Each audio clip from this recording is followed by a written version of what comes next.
কুষ্টিয়ার সদর উপজেলার লাহিনী দক্ষিণপাড়া রেগুলেটর মোড় এলাকায় অবস্থিত মাদ্রাসায় দারুল আশফাক আল ইসলামিয়া এবং এতিমখানার দ্বিতীয় প্রতিষ্ঠাবার্ষিকী পালন করা হয়েছে। বুধবার রাতে মাদ্রাসা প্রাঙ্গণে আলোচনার সভা, দোয়া এবং মোনাজাতের মধ্য দিয়ে এ অনুষ্ঠানের আয়োজন করা হয়। বিস্তারিত দেখুন মোহাম্মদ মঞ্জুরুল ইসলামের তথ্যচিত্রে।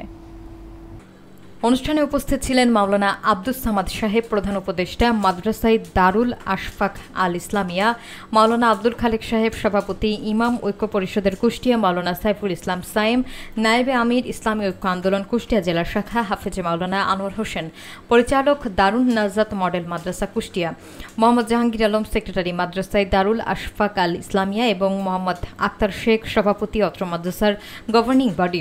অনুষ্ঠান পরিচালনা করেন হাফেজ আলামিন হোসেন, প্রধান হাফেজ বিভাগ দারুল আশফাক আল ইসলামিয়া। আলোচনা শেষে দেশের শান্তি, কল্যাণ, বিশ্ব মুসলিম উম্মার ঐক্য এবং সমৃদ্ধি কামনা করে বিশেষ মোনাজাত পরিচালনা করা হয়। অনুষ্ঠানের সার্বিক সহযোগিতায় ছিলেন মাদ্রাসায় দারুল আশফাক আল ইসলামিয়ার প্রতিষ্ঠাতা পরিচালক মোহাম্মদ শফিকুল ইসলাম। এ সময় মাদ্রাসার শিক্ষক, শিক্ষার্থী, অভিভাবক ও এলাকার গণ্যমান্য ব্যক্তিবর্গ উপস্থিত ছিলেন।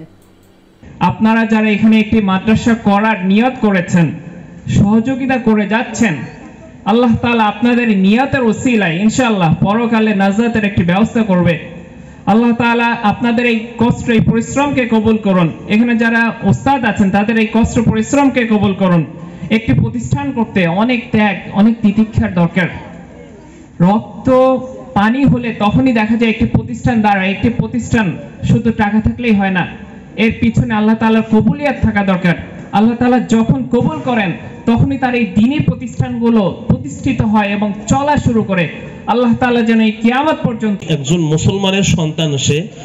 সুতরাং আমি ইমাম সাহেব, আমি মাদ্রাসার শিক্ষক, আমি এলাকার দলনেতা, আমি এলাকার সাধারণ মানুষ, আমি এই দেশের নাগরিক যদি হয়ে থাকি, তাহলে আমারও দায়বদ্ধতা থাকে একজন বাচ্চাকে কি করে তার উজ্জ্বল ভবিষ্যৎ এবং এই ভবিষ্যতের মাধ্যমে, তার উজ্জ্বলতার মাধ্যমে, তার নূরের মাধ্যমে কি করে পুরো জগতের মধ্যে, দেশের মধ্যে, গ্রামের মধ্যে শিক্ষার আলো, হেদায়েতের আলো, ইসলামের আলো রন্ধ্রে রন্ধ্রে পৌঁছাতে পারে, এই জন্য সর্বোচ্চ চেষ্টা করা।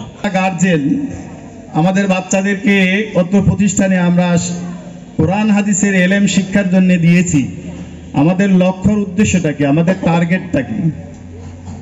রাসূল সাল্লাল্লাহু আলাইহি সাল্লামের হাদিসের দিকে যদি আমরা দৃষ্টি দিই তাহলে দেখা যায় আল্লাহ রাসূল বলেন, যেই ব্যক্তি এলেম শিখার জন্য রাস্তায় বের হয়, আল্লাহর রহমতের ফেরেশতা ওই বাচ্চাদের পায়ের নিচে, রহমতের ফেরেশতারা তাদের পর বিছিয়ে দেন। সুবহানাল্লাহ বলি। বাচ্চাদের পায়ের নিচে রহমতের ফেরেশতারা পর বিছিয়ে দেন। কতটা সম্মান তাদেরকে আল্লাহ তাআলা এবং রাসূল সাল্লাল্লাহু আলাইহি সাল্লামের পক্ষ থেকে ঘোষণা হয়েছে।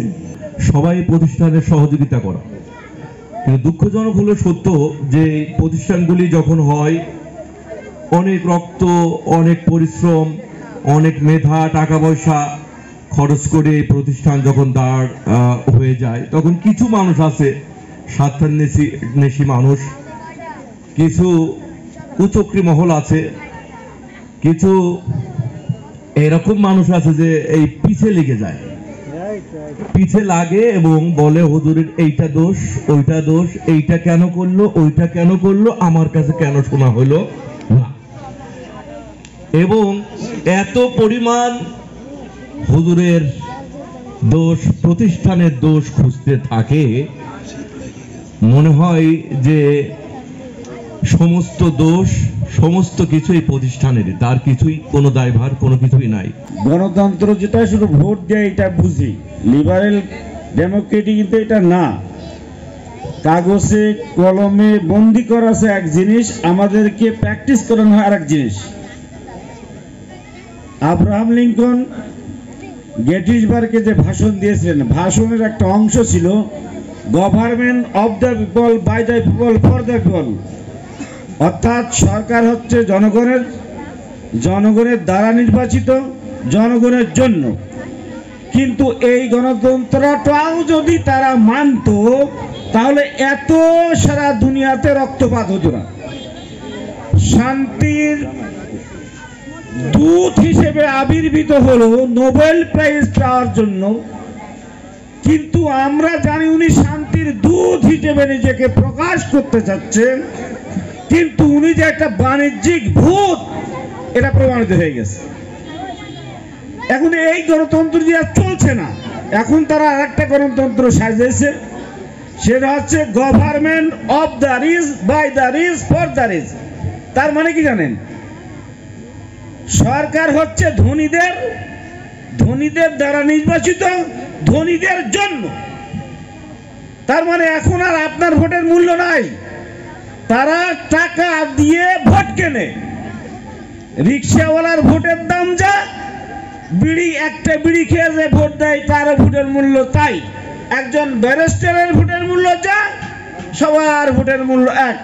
সুতরাং অধিকাংশ মানুষ যখন বিড়ির পাগল, টাকার পাগল, তো পাগলদের দ্বারা নির্বাচিত যারা হয় তারা হয় অর্থের পাগল, ক্ষমতার পাগল। ক্ষমতা ছাড়া তাদের কাছে জনগণ কিছু না। সুতরাং আল কোরআনের যে সংস্কৃতি আছে, Islamic education and culture, culture যেটা কালচার জ্ঞান যে হবে, সে ছিলেন রাসূল সাল্লাল্লাহু আলাইহি ওয়াসাল্লাম, সজ্জিত ছিলেন, নন্দিত ছিলেন, সজ্জিত নন্দিত দিগ্বিজয়ী বীর।